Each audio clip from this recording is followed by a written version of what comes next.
Esto es Acciones Fiscales con el Dr. Juan Raúl López Villa. El podcast de innovación y vanguardia fiscal. Bienvenidos.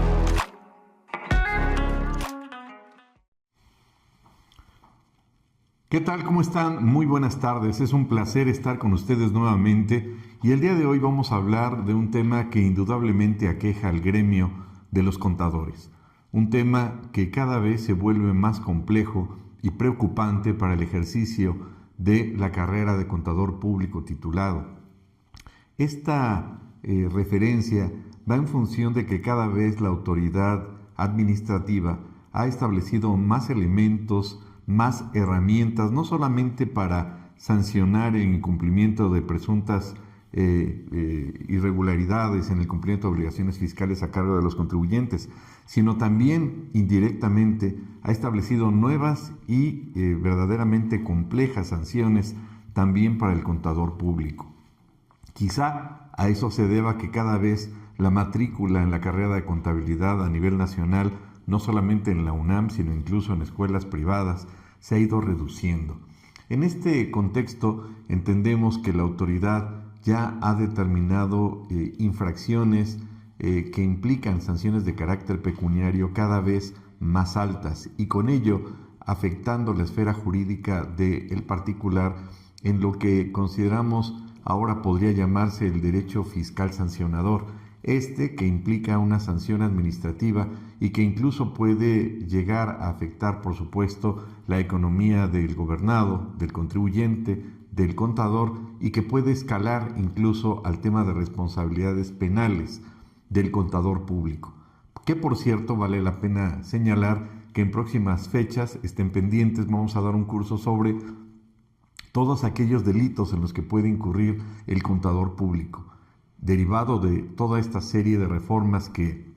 de manera casi inagotable ha tenido a bien el legislador conjuntamente con las autoridades fiscales para establecer cada vez más responsabilidades más altas y con las correspondientes situaciones que implican la comisión de delitos. Esto es verdaderamente complejo y preocupante, además de recordar que a fines del año pasado se publicó en el Diario Oficial de la Federación precisamente la reforma al artículo 19 constitucional, que ahora ya incluye el delito de contrabando y el delito de compraventa de facturas falsas. Esto tiene mucha trascendencia porque con ello y todos los puntos que hemos señalado con antelación, implica entonces que la autoridad administrativa efectivamente tiene seria desconfianza del contribuyente, seria desconfianza de su asesor fiscal y por supuesto una desconfianza terrible para con el contador. No requiere la autoridad dar mayor justificación o explicación al respecto, basta ver el nivel de sanciones que esto conlleva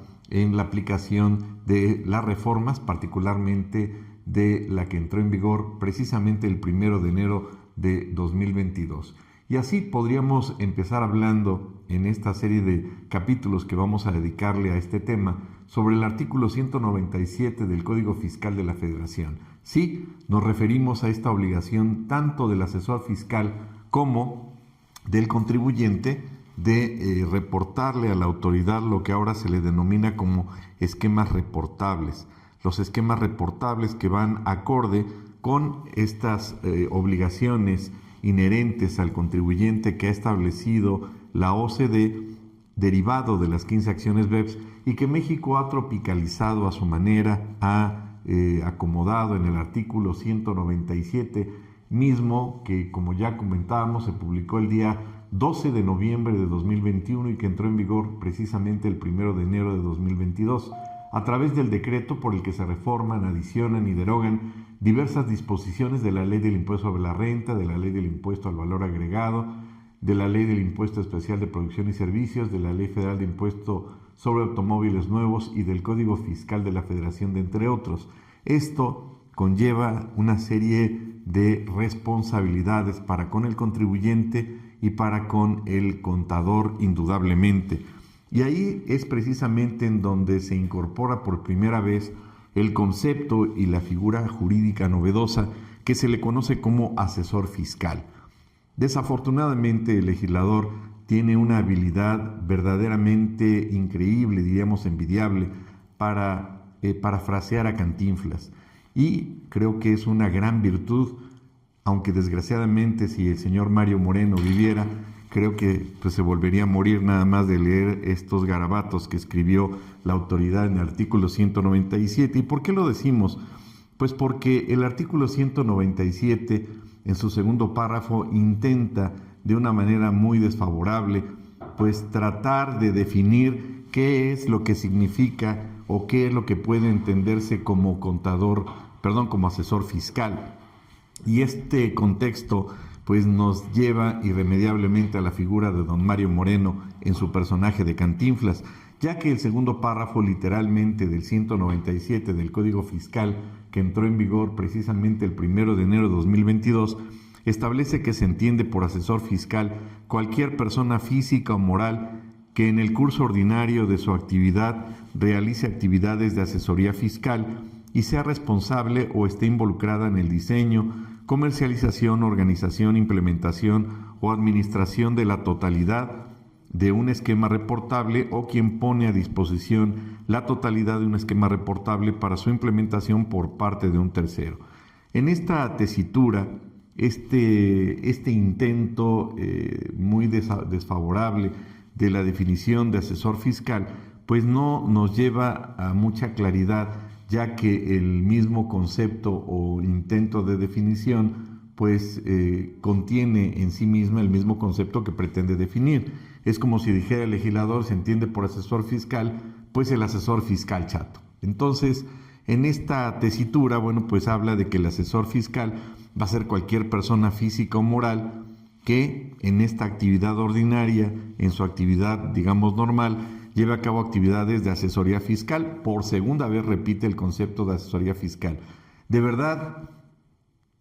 falta tanto presupuesto que no pueden contratar a un pasante de primer semestre de cualquier universidad para que les diga de manera directa y flagrante y concreta a los señores legisladores de ese partido moreno que tienen esta mayoría ilegal en el Congreso, que no pueden contener un mismo concepto dos veces en una definición. Y bueno, en este tenor, al referirse entonces al asesor fiscal, lo consideran como responsable o que está involucrado, fíjense, en el diseño, en la comercialización, en la organización, implementación o administración, y ahí es donde la autoridad quizá se dé un balazo en el pie porque habla de la totalidad de los esquemas reportables. En esta tesitura entonces entendemos que este asesor fiscal es el que llevó a cabo toda esta planeación o actividades para crear estos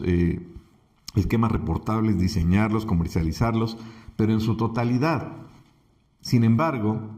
salvo su mejor opinión, pues el segundo párrafo no habla de que esta asesoría pueda ser otorgada, creada, diseñada por varias personas, solamente por una sola persona. De tal suerte entendemos que si este diseño de esta asesoría fiscal, de esta implementación de lo que se le conoce como un esquema reportable, es elaborado por distintas personas físicas o morales, pues no cuadraría en lo que establece el artículo 197. Y en esa tesitura, bueno, pues es el asesor fiscal el que no se define y que no nos determina ni establece si debe de ser contador o abogado o qué especialidad debe tener, simplemente se le conoce como asesor fiscal. Quizá por ello, hoy en día cuando se presenta el contador, pues ya no da las tarjetas que digan asesor fiscal, ¿verdad? En esa tesitura, bueno, pues tienen la obligación de lo que ahora se le conoce como revelar estos esquemas reportables, sin importar tampoco la residencia fiscal del contribuyente, y pues lo que va a pretender olfatear la autoridad, fiscalizar la autoridad, es que este asesor fiscal pues no esté llevando a cabo una serie de artilugios jurídicos y demás con la finalidad de poner en riesgo al contribuyente para que a través de distintos esquemas esté tratando de tener un beneficio de orden fiscal y por ello la obligación de que pueda o deba más bien revelarlo ante las autoridades fiscales cuando éstas así lo requieran, así lo establezcan. Esta obligación entonces en primera instancia va a ser precisamente para los asesores fiscales que van a tener de primera mano, digamos, la obligación de revelar esta información a las autoridades fiscales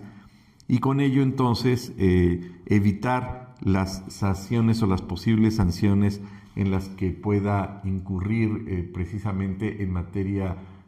administrativa. Esto fue Acciones Fiscales. Síguenos en nuestras redes sociales. Hasta la próxima.